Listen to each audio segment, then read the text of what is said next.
Acá tengo el dato, el 14 de junio comienza. Excelente. Es curso de gestión de la calidad en el sector de construcción bajo el enfoque del PMI, justo lo que hemos conversado. Todo esto y más lo vamos a ver. En los temas, lo van a ver en el instituto. Perfecto. Temas de educación, los desmenuzan, los analizan, se pelean, van, investigan. Yo les tengo mucho respeto y mucho agradecimiento al trabajo del Grupo Grade en general. Bueno, han estudiado, han profundizado la relación de los medios de comunicación y del periodismo en particular con algunas áreas de la educación.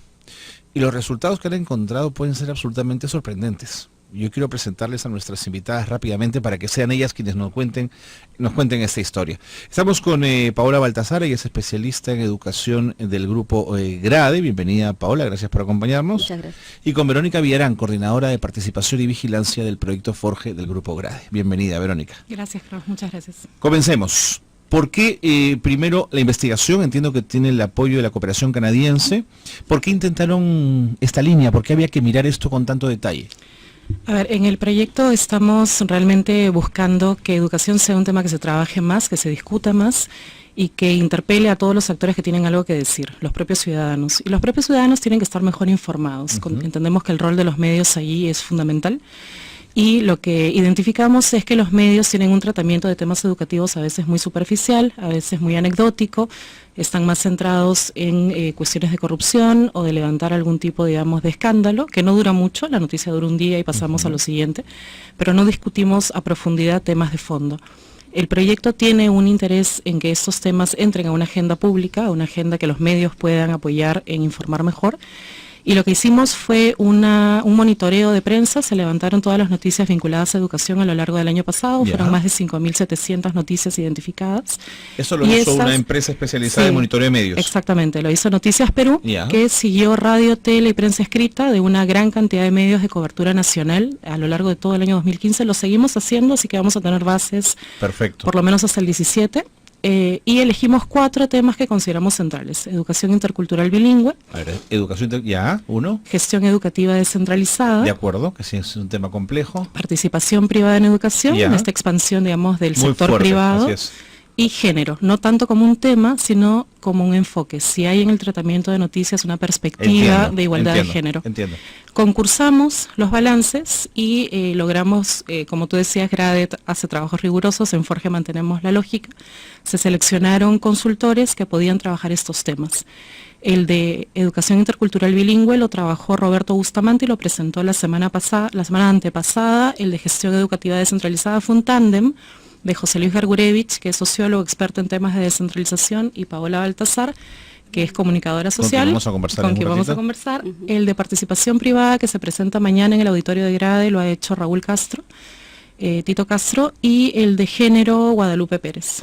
Entonces, pero hubo periodistas en alguna de las mesas también, ¿no? Claro, lo que pasa es que el balance que ellos han hecho es un documento, digamos, analítico, muy interesante. Los 4 documentos son riquísimos y los podemos poner a disposición de quien esté interesado en leerlos.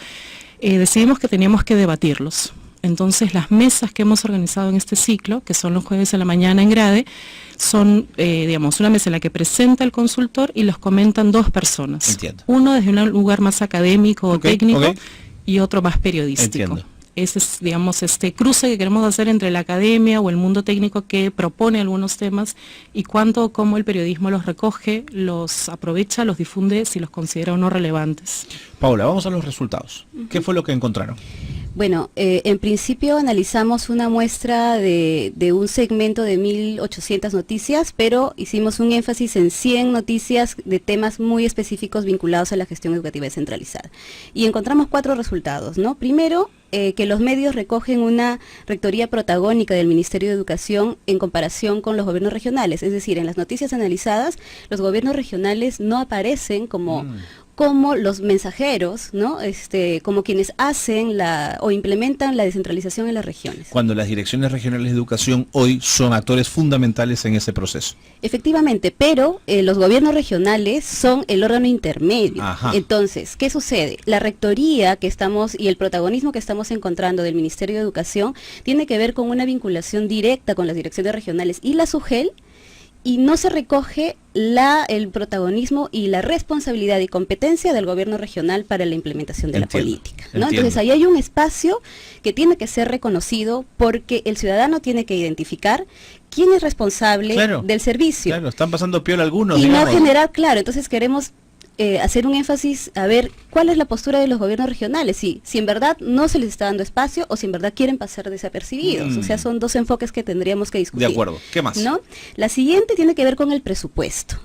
Hay una fuerte aparición del tema de presupuesto en las noticias y el presupuesto entendido desde la ejecución presupuestal y la transferencia de dinero del Ministerio de Educación oportunamente a los gobiernos regionales solamente con un énfasis en infraestructura y algunas contrataciones, ¿no?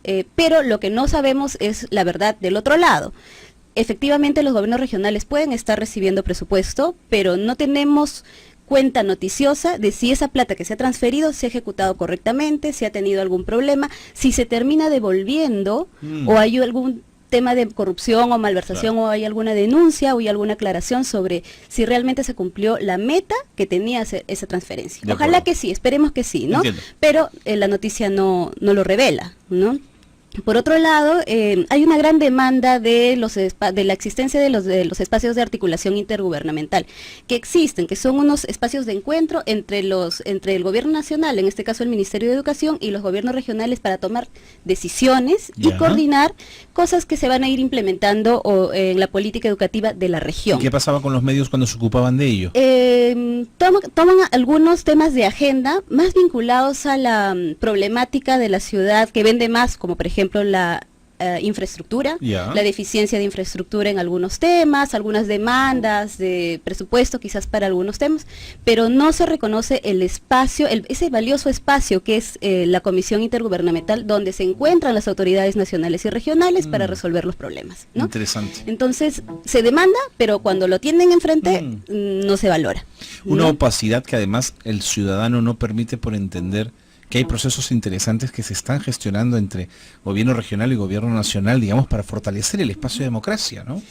Efectivamente, la coordinación existe en la vida real, digamos. Claro. Pero en los medios nos cuentan una realidad que no se está reflejando tal cual, ¿no?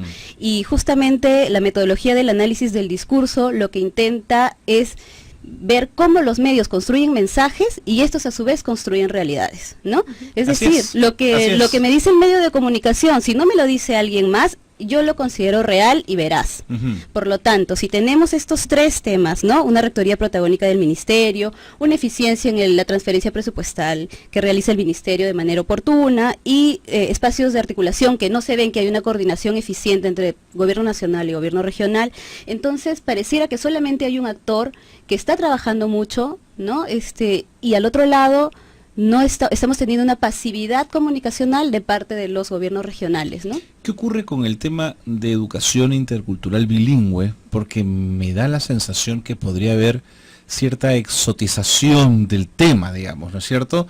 Como es nuevo, como es diferente, y como es de la selva lejana y de comunidades selváticas, exótico per se.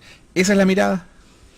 Efectivamente también hay un distanciamiento, ¿no? Ese es un tema que lo trató Roberto, pero sí hay una lejanía, ¿no? Del propio tema frente a los medios de comunicación, ¿no?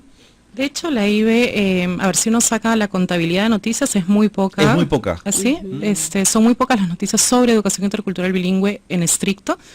Y el tratamiento por lo general es benevolente, pero desde una mirada bien conservacionista, ¿no? Hay que cuidar la lengua, hay que cuidar la cultura. Pobrecitos. Pero no, sí, porque además es un pobrecitos que es un otro. No es un pobrecitos, digamos, o no es un nosotros, sino como tú dijiste, son aquellos de la selva, que son diferentes a nosotros y que tienen problemas. Ahora, es bien interesante, hay una discusión sobre cómo levantar noticias, incluso, por ejemplo, en comunidades cuya lengua originaria no es el castellano.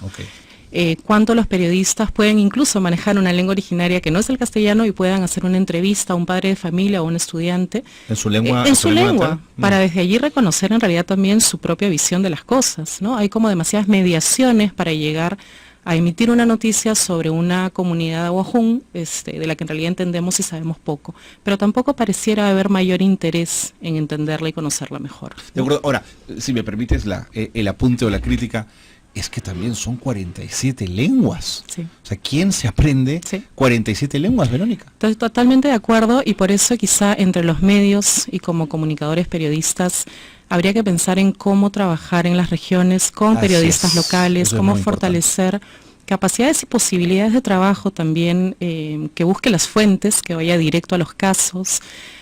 ¿Hay o no hay presupuesto en los medios locales para hacer un buen trabajo visitando comunidades? Yo diría que no, probablemente la formación también de los periodistas está más tensionada por el interés de vender una noticia que de comprender un problema a fondo. Y con todo, hay temas relevantes que sí están en los medios últimamente, vinculados, por ejemplo, a actividades extractivas, que casi siempre están ubicadas geográfica, territorialmente, allí donde habitan otros pueblos. Allí sí se levanta una noticia, pero no se busca comprenderla más integralmente desde la visión que tienen otros pueblos sobre su realidad, sobre su educación, sobre su perspectiva de desarrollo, ¿no? Me han quedado dos áreas, ¿no es cierto, Paola? Pero vamos a tener que dejarlo por otro momento. Quiero invitarlas para seguir hablando de esto que me parece fundamental.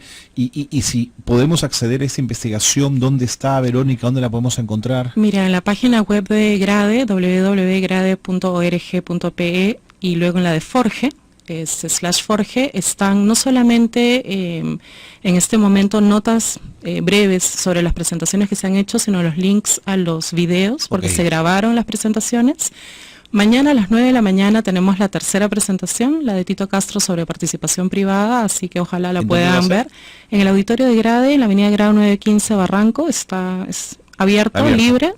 Y quien no pueda ir lo puede ver en directo, va a estar en streaming. Y el siguiente jueves 19 es la presentación sobre género. Muy bien, acuso recibo entonces de esta investigación. Muchísimas gracias. A ti, gracias. No solo por venir, por supuesto, sino por todo lo que hace Grade en esta materia. Muchas gracias a ambas por habernos acompañado. Gracias, Carlos. Gracias. Son las 4:46. Pausa y continuamos con más aquí, en Calidad del Día.